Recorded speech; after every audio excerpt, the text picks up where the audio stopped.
Disclaimer: this video is catered towards those who have an active investment in the Fortnite storyline. I've about reached my breaking point with this game and its storyline. Nowadays, there seems to be an increasing divide amongst the community over the storyline and its trajectory. Straight up, as a pessimist, I'm on the bandwagon over critique instead of praise. People can only hold their tongue for so long and wait in content, hoping that there will be a satisfactory delivery on anything in relation to this game. The storyline seems to have three fundamental issues that it has yet to fix effectively. Number 1, its characters.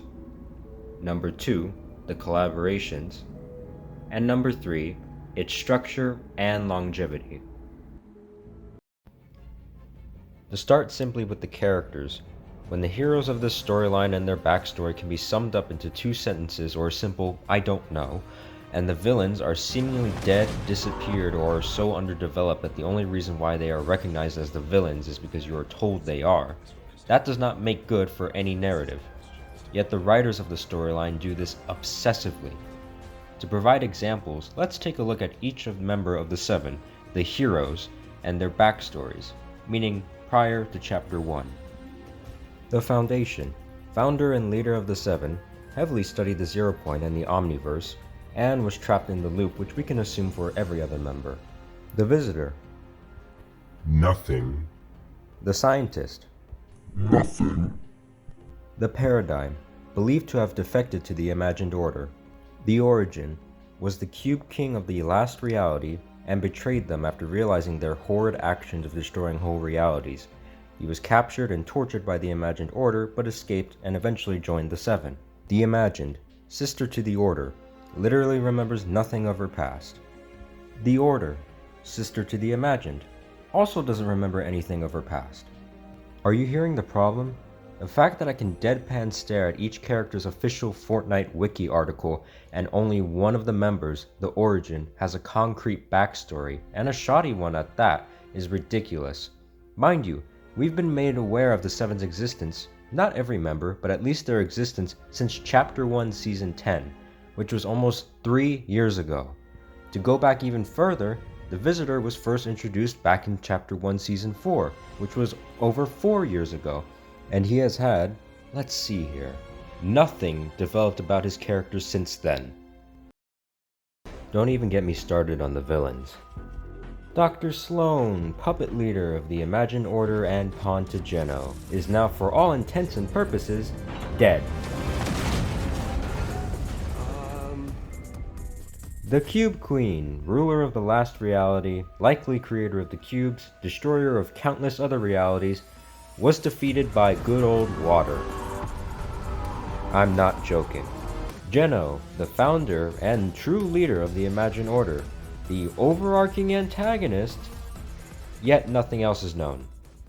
These characters are interesting in their concept, rarely in their execution. The characters, first and foremost, look cool. Cool-looking character designs usually entail intrigue over their story, and a skeletal construction for one, or at least a hint at such, is enough to, coupled with lore aspects, reel people in. This is all conceptual, but in their execution, they rarely get close to hitting the mark in any traditional narrative sense. Most people, including me, got invested in Fortnite's storyline because of the proposed lore and characters that Epic Games themselves were creating as an original product. Times have changed since then, and the hot button topic amongst the community nowadays are collabs. I, personally, don't like collabs interfering with the storyline. I don't like them for seasons, I don't like them for comics. It's why I can't stand Chapter 2 Season 4, and at the least the Fortnite x Marvel Zero War comics. This is just my opinion alongside many others. The liking or disliking for collabs is purely subjective. However, I do believe there is an intrinsic problem in attempting to tie portions of the storyline to such. As per Epic Games' Chief Creative Officer and the story's creator and writer, Donald Mustard, it doesn't seem like collaborations with Marvel specifically will ever end. All audio credit goes to the Camping Rusher's video, as I could not find the audio to this interview for the life of me. The reason why we called even this season Nexus War is this is just the start. This is the start of lots of stuff we have planned for many years in this Marvel integration. Like this is not the end, this is the beginning.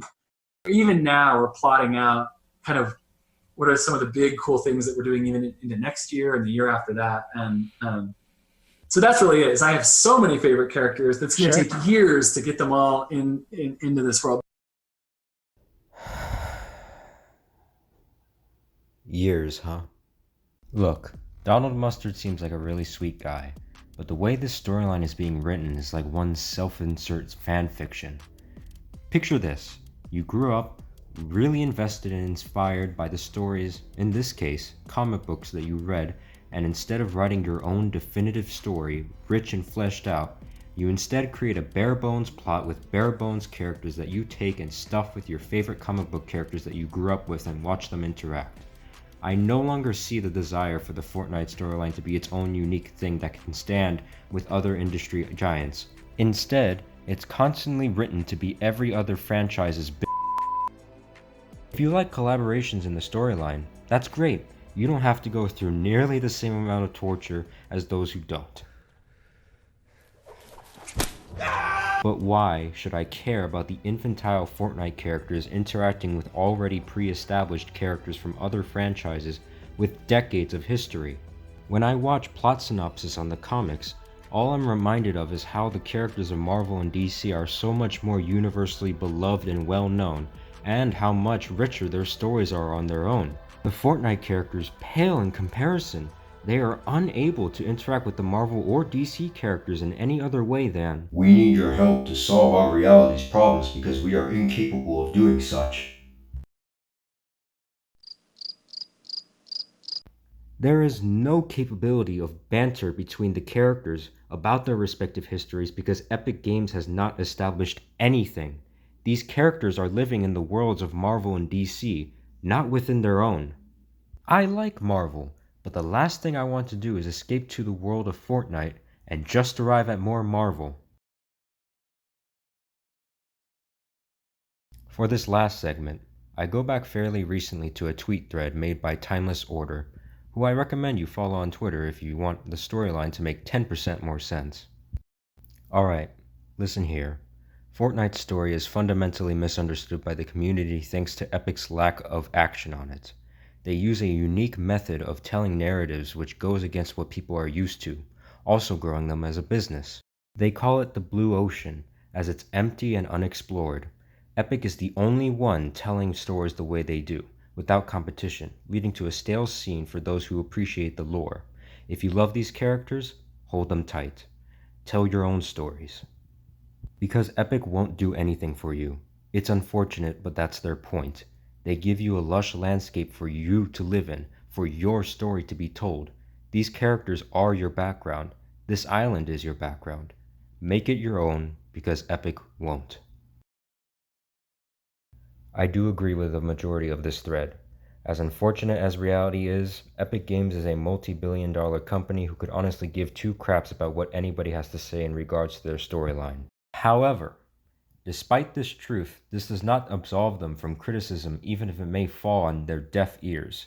In regards to getting the community to realize the bad hand they've been dealt with, that's more important. And wait, hold on. Why does that description seem so familiar? Where have I seen that before?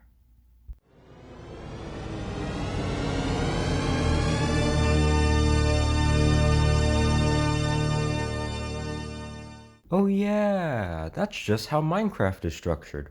A lush landscape, a world that you live in that is yours to interpret and define. The developers give hints to a canonical lore, but it is ultimately your choice to mold it. I replied with this exact statement and got the response, yes, it's why Epic sees it as something partially equal to theirs.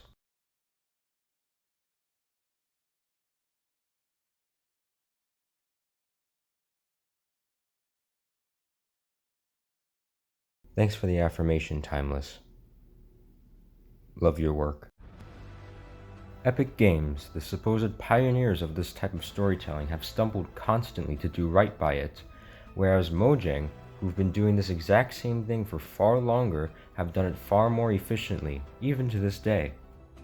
Epic may make claims about the purpose of Fortnite's storyline, but by their own actions they don't follow on their own words at all.